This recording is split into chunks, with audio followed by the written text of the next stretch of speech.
Welcome to Career Canvas with Sandra Yuk-Sim Wu, where creativity meets strategy to design a career and a life you love.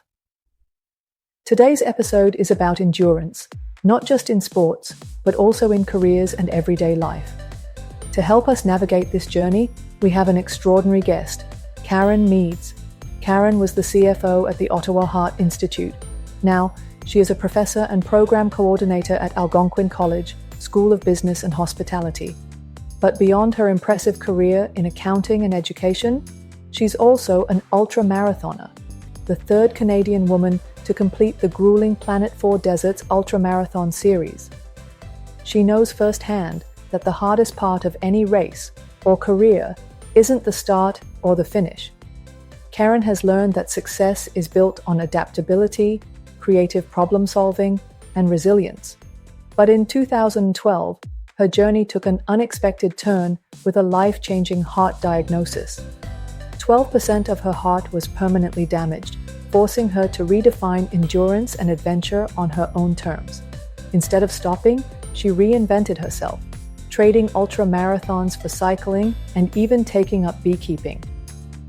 In today's conversation, we'll explore how to right-size your goals for long-term success, why the middle of any challenge is the hardest part, and how to push through, how the pie of life approach sparks curiosity and fuels resilience in sports, business, and personal growth. So, whether you're navigating a career transition, a personal challenge, or just need motivation to keep going, Karen's story will inspire you to rethink your limits and embrace change with confidence.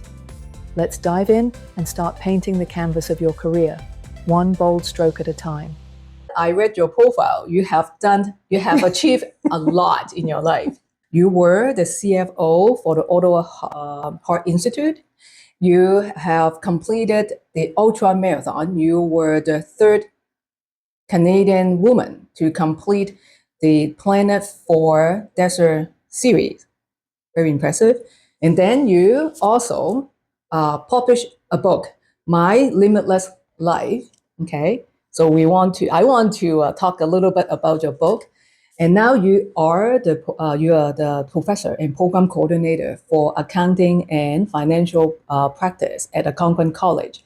And last year, you got an award nominated by your student to be the best professor in the year. And a lot of your students actually not only attended the event to celebrate your achievement, but they went on the stage to celebrate it and talk about how much they love you to be as their professor and how much they love to be in your accounting program. So what a life. Thank you. Yeah. Thank you. It's rich, it's full, it's an incredible way to embrace life, and the saying that you get out what you put in is so true. Yeah, absolutely. And I also remember when I asked you why you spent, I asked you how long it took you, how long it took you to complete the book. You said from beginning to the end, from your first word to the day you publish it was 5 years. And I asked you why publish a book now? And I will still remember your answer was one must live a life to talk about life. Yeah, that's very cool, very amazing. How do you describe yourself and your life in a few words? So it's not, sure, you're listing accomplishments, but it's not those end points. It's about the framework. And I have a wheel of life that I refer to. A circle, it's literally a circle on a piece of paper. It's always with me. It's in my office down the hall right now. It's always with me. Many pieces to that pie. Each piece is a part of my life. Everybody has it. Maybe it's family, maybe it's health, maybe it's finances, maybe it's career. And anytime I see something, I hear something that attracts my attention in a positive way, I jot it down. It's not a to-do, Sandra. Mm-hmm. It's just jot it down, leave it. And it has a funny way of making things positive. it has a funny way of helping you understand what it is that you like, who you are, what to pursue, and when the opportunity presents itself, you're ready for it. Okay. So you say it have developed a habit of writing down the positive moment. What catches your attention in life? Okay. So we were talking one day, and you said you like art. You're an artist. You like to express yourself creatively. You brought the painting that's behind us to the classroom during an orientation session, and you asked the students what they saw, what the limitless possibilities were that they saw in this painting, and you sparked a conversation.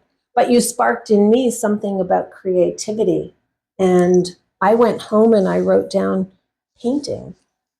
It's there. Okay. I haven't started painting. Okay. I don't know if I'll start painting, when I'll start painting, but it was a positive moment that we exchanged that I captured on my wheel. Okay. That's how it works. Yeah. You did not always see yourself as a triathlon or ultra marathon runner. Yeah. So what made you take that first step and join a running club? So, no, I'm not an athlete, and I know everybody laughs when I say that, but I'm not. It started with a 5-kilometer clinic at the running room, and there I had the opportunity to meet some wonderful women. 30 years later, they're still my friends. But as we were running, you run side by side with someone. You're not looking at them. You're side by side. And there's something really wonderful about that non-judgy conversation that happens. You're not looking each other in the eye. It's just running and chatting and saying whatever it is you want to say. It's almost like therapy in a way. But it was so fun and so engaging. I didn't go back week after week for the running. I went back for the friendships. I went back for the conversations. And then what happens? 5K becomes 10K, becomes a half, becomes a full marathon. And then you start to say, well, let's go do a marathon in Iceland. Let's go do Reykjavik. Let's go do a marathon in Italy. And off you go. And then as you're meeting people and you're talking to people, someone might say, there's eco challenges. Eco challenge. Jot it down on your life wheel. And then next thing you know, there's an opportunity to swim from Alcatraz. So you jump on it. Okay. Wow. Very intentional to remember those aha moment, positive moment. Very. Yeah. And also, you surround yourself with positive people who would spark curiosity in you. Yeah. Can I say something there about the people that I surround myself with? Every day in every way, you're making choices about who to spend your time with, who to chat with at the lunch table, who to become friends with at work, who your partner is in life, who your friends are outside. And with exactness, I've chosen people that support who I am, help me be who I am, and people who are positive. And it takes so much effort to do that, because it is so easy to sit at a lunch table at work and listen to negative conversations about what people don't like about work. It's so easy to fall into conversations with people about what they don't like about their husbands, how their kids drive them crazy. And it's those moments that you have to stop and say, but I have the power and capacity to remove myself from this. I'm going to go and find a friend who wants to do podcasts and who wants to have interesting conversations about how to do things in life that are kick-ass, that, you get to the end and you're 90 years old, you've got your grandkids sitting around and they're asking you, tell me a story.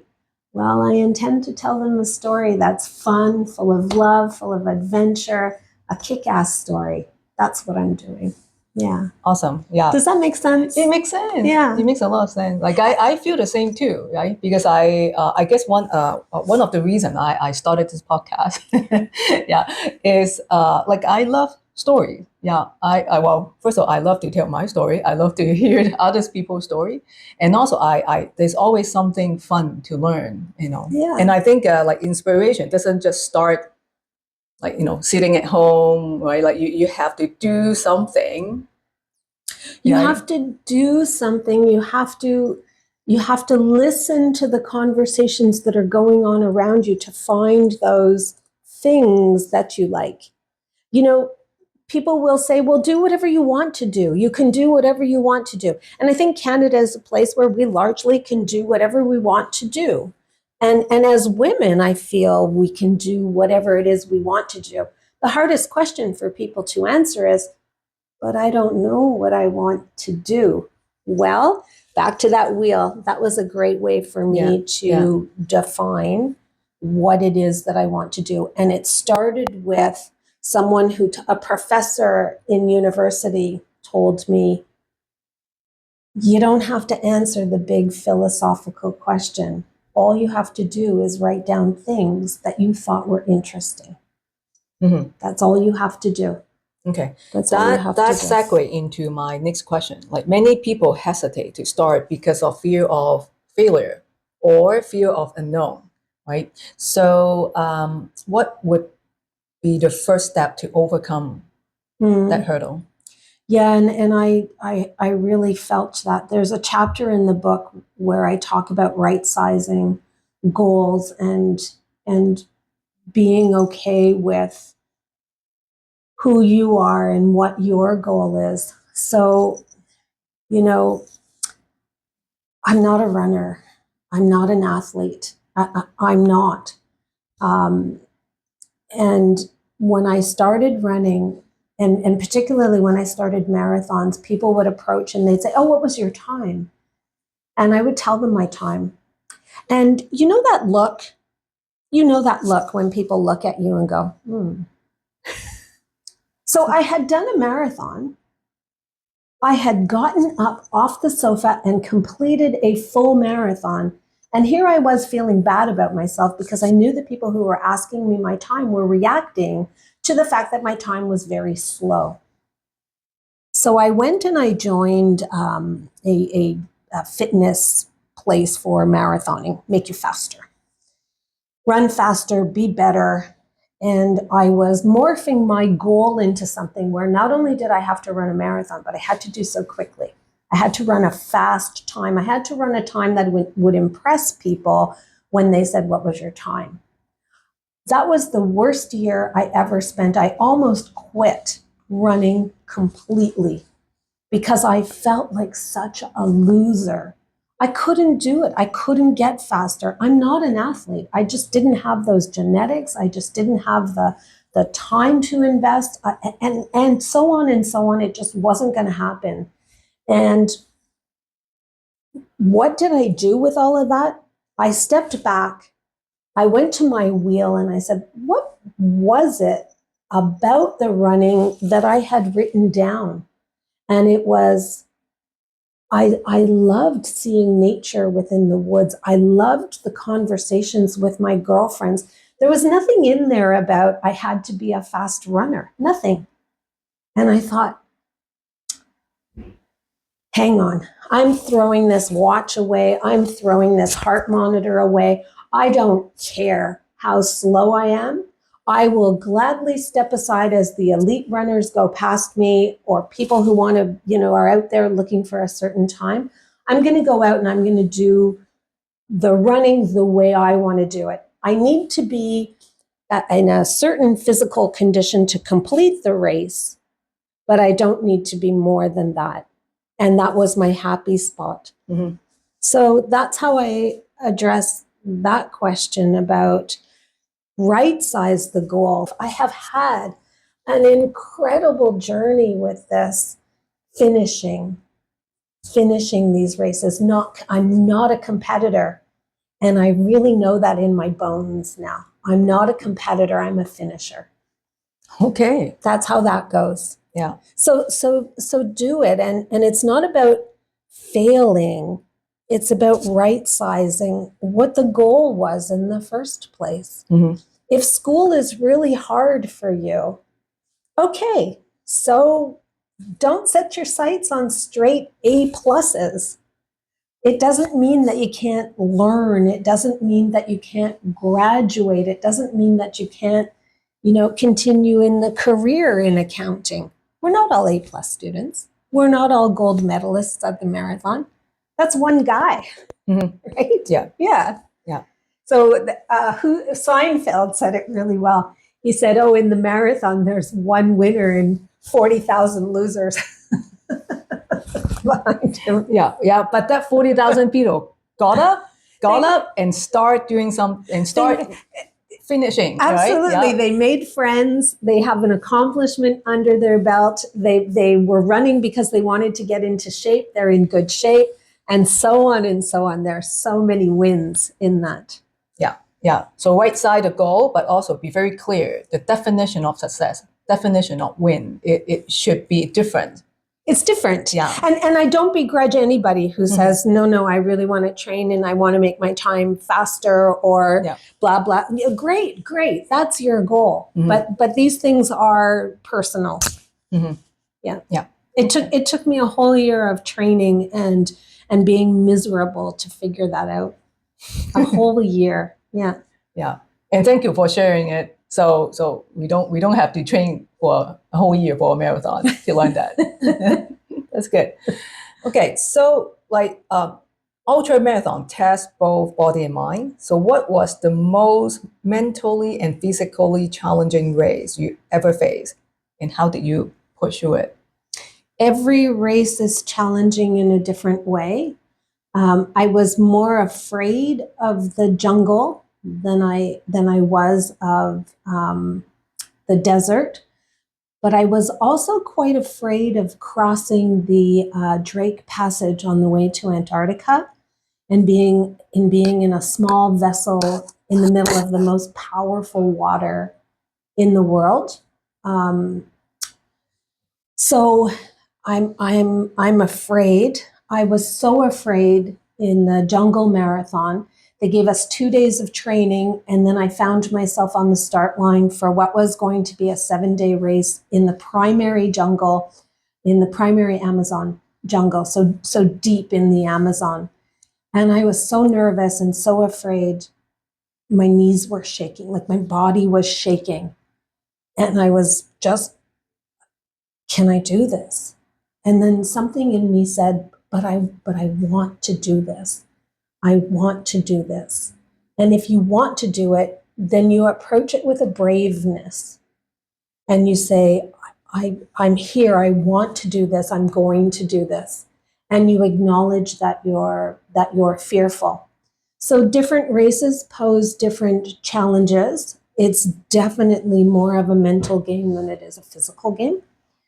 And, you find yourself at those moments and you just, you allow yourself. So I was in the middle of the desert and it feels as though the desert is closing in. It's such a big space that it feels a little claustrophobic. It's very warm, very hot, stifling. The big space starts to close in and feel small. So I'm feeling a little claustrophobic. I haven't seen anybody for a couple of hours. I'm starting to doubt if I'm still on the right path, if I'm getting lost, wondering where the checkpoint is, and starting to feel a sense of panic.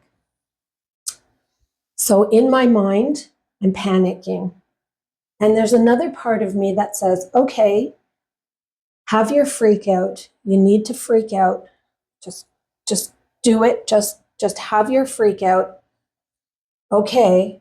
And when you're done freaking out, I need you, because we need to use our figure outediness and we need to see how we're going to go forward and how we're going to determine if we're on the right track, if we're coming up to a checkpoint. And there's one part of my mind that let go and freaked out. And there's another part of my mind that said, okay, I'm just going to wait. This is going to happen. And then we're going to use our figure outedness. And as you do more beyond your comfort zone, you realize how resilient you are. You realize how much perseverance you really do have. And you realize how capable you are. You can use your intelligence, you can use reasoning to get you through whatever that most difficult challenge is. So I say that they're everywhere, but the wonderful thing, Sandra, is that I've used all of that, putting all of that in my toolkit. I've used all of that in everyday life, in every way. Mm-hmm. And a challenge is a challenge. It's funny. It always has the same elements to it. You have a certain freak outness to it. I can't do this. I can't do this. And then you have that pulling back going, okay, let's break it down. Let's figure it out. I acknowledge that I'm afraid. I acknowledge that this feels beyond my capabilities. And now I'm going to break it down and I'm going to figure out how to do it. And it's amazing. You do. You figure it out. Mm-hmm. There a moment or moments where you have to change your course, like change your strategy, just like that on the spot? There's tons, and it comes first with an admission that you're failing. This is not going to work. So that's the first realization. And then when you're at that point where you go, this is not working, you then have to step back and say, how do I change this? What do I change about that? There are some things that I've just, a good one is my heart. I was training to go into the desert, and before the run, they ask for medical certificates. So I went to a cardiologist, and I was asking them to complete a medical certificate. And after doing a couple of tests, they said, you can't run this race, and you really shouldn't run anymore. Just failure point. What I'm doing, I can no longer do. And back to the wheel, Sandra, there is no one thing that defines us. We're many things. You have a very successful business career. You have a very successful artistic career. We're many things. So you come back to that wheel and you say, here's a failure point. I need to either do this differently or I need to do something else, something completely different. So my heart condition was the full stop. You need to rethink this. Okay, well, what's in the wheel? What do I like? I've always wanted to e-bike. I've always wanted to do beekeeping. I've always wanted to do, there's a ton of things. I want to do my PhD. There's a ton of things. So you take a look and you say, I need to do this differently. And I still wanted to be outside. I still wanted to do things that were athletic. So the e-bike was the pivot. I know pivot is an overused word, but the e-bike was the pivot to say, this path is not working anymore. I've reached a failure point. I need to think about doing something completely different or doing what I'm doing differently. I went and Nick and I, my husband, went e-biking in New Zealand. We went from the Alps to the ocean, and all I needed was a strong thumb to push the e-bike button. So it worked out, and there's your pivot. Yeah. Back to your basics. What is it that I like? And figuring out how you can use that to take what you can do and either switch. Sometimes we have to switch a little. You know, we're seeing that at the college. We're trying to be creative. Someone has thrust a big change on us, immigration. Okay, what are we going to do? We can look at what our basics are, what we like, what we think will work, what's positive. And we are doing some different initiatives, aren't we? Yeah, it's interesting how, so you think about it, I'm at a critical failure point, something has to change. And it's interesting the way we went back and looked at the positive. We said, ultimately, folks who are coming to school, the end game is they'd like to find employment.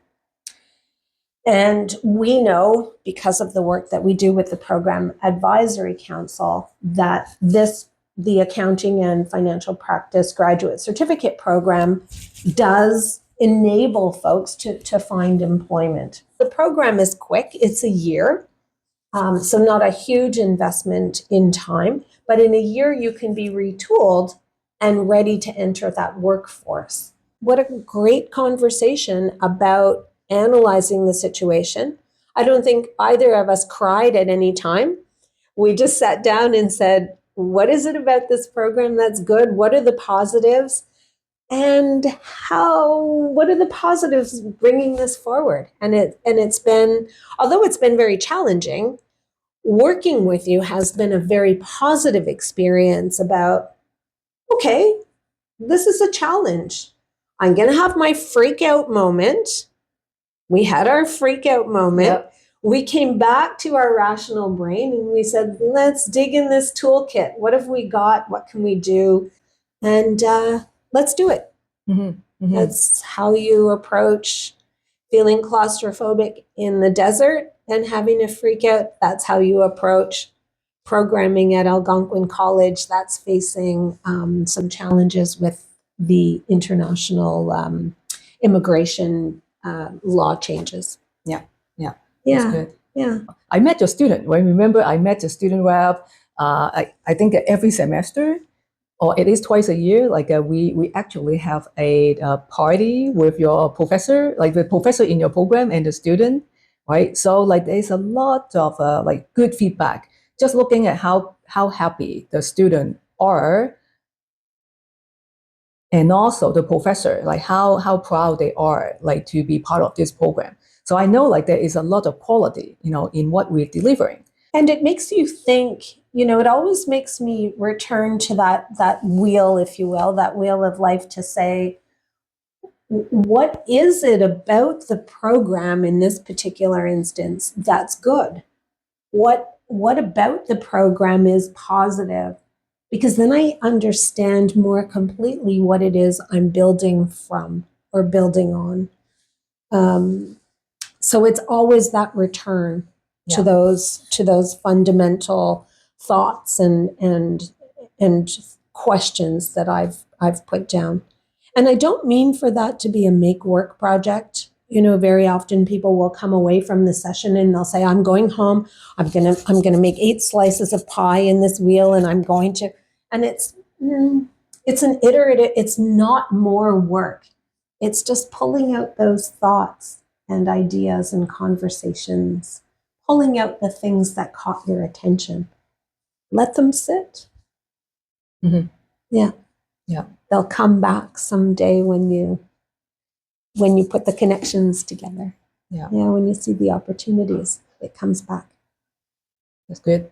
So we've just applied it to a couple of different situations there. Yeah. An ultramarathon example and a work example. If you have to pick an art form, what would be your next gig? Oil on canvas. Oil canvas? It's oil on canvas. Yes. That's good. Yes. I did some painting. My dad is an artist. Okay. So I'll offer that up. So yeah. Very, very creative man. So his vehicle of expression was oil on canvas.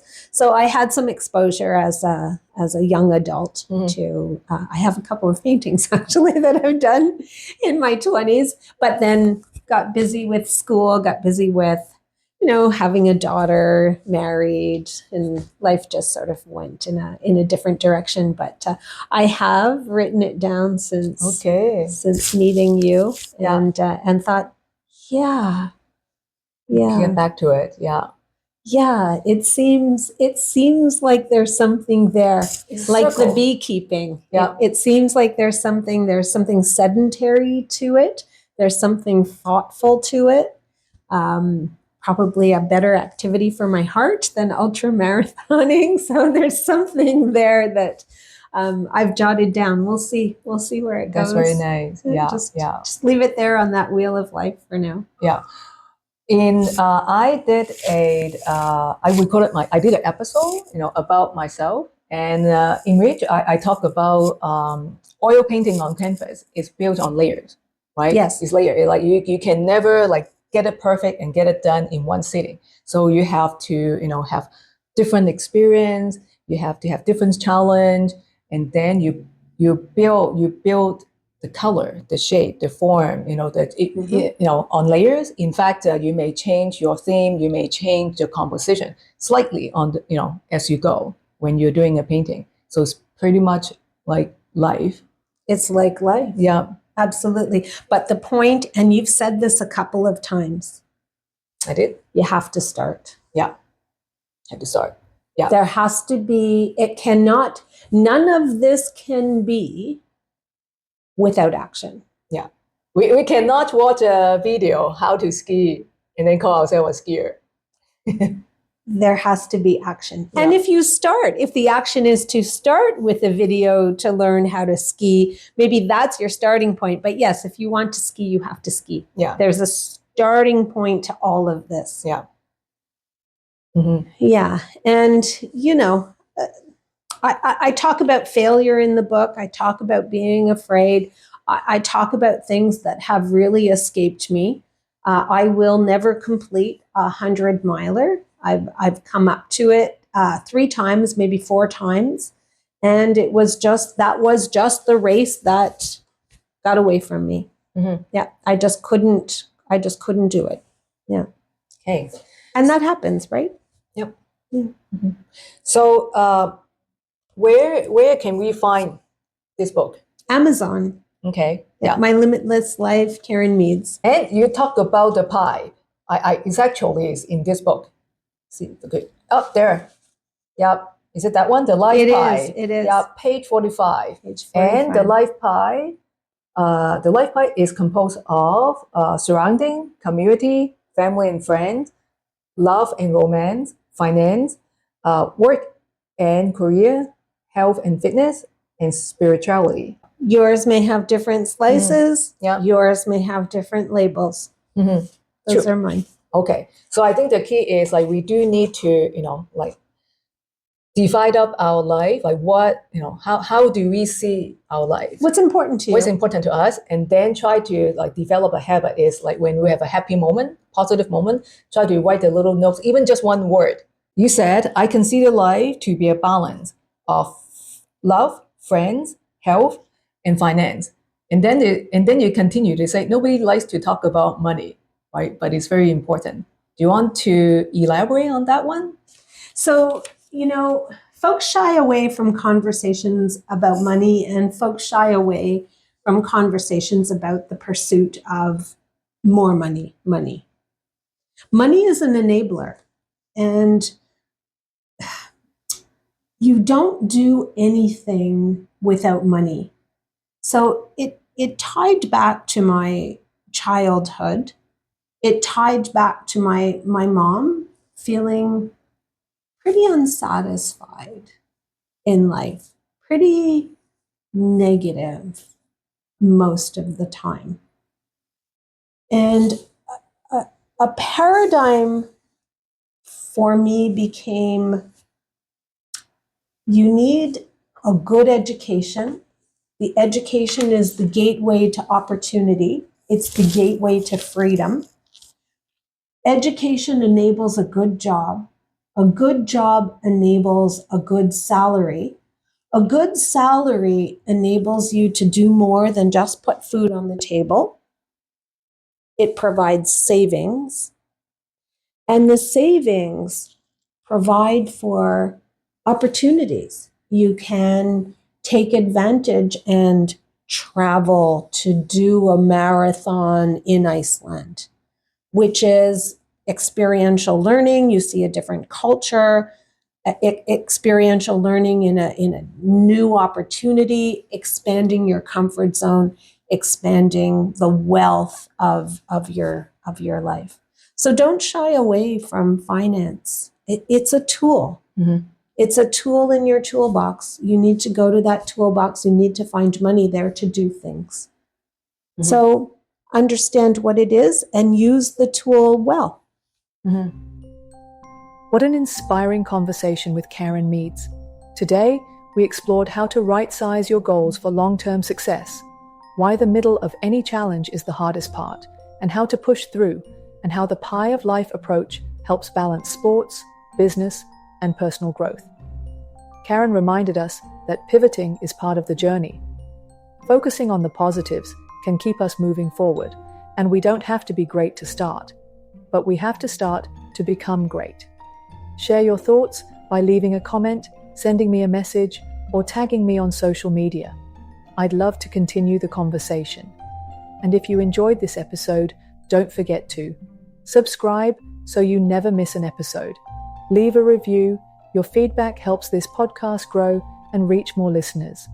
Share this with a friend who's ready to take their career to the next level. If there's a topic or a guest you'd love to hear on the show, let me know. I'd love to make this a space for meaningful conversations that support your journey. Thanks for tuning in. Until next time, keep creating, keep learning, and keep shaping a future you love.